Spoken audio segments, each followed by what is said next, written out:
मनाली, हिमाचल प्रदेश का एक प्रमुख पर्यटन स्थल न केवल अपनी अद्भुत प्राकृतिक सुंदरता के लिए प्रसिद्ध है, बल्कि यह साहसिक गतिविधियों और सांस्कृतिक धरोहर के लिए भी जाना जाता है।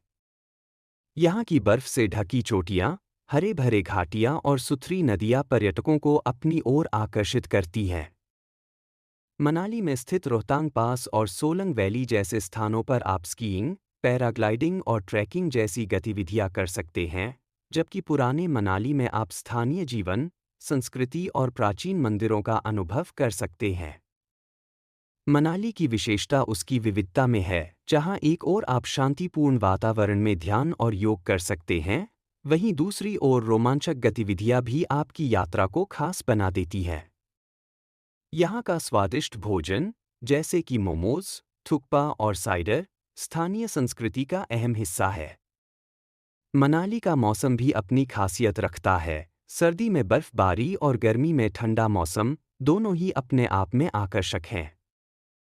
यह जगह न केवल एक पर्यटन स्थल है, बल्कि आत्मिक शांति और आत्मनिर्भरता का एहसास दिलाती है और मनाली को एक आदर्श यात्रा स्थल बनाती है।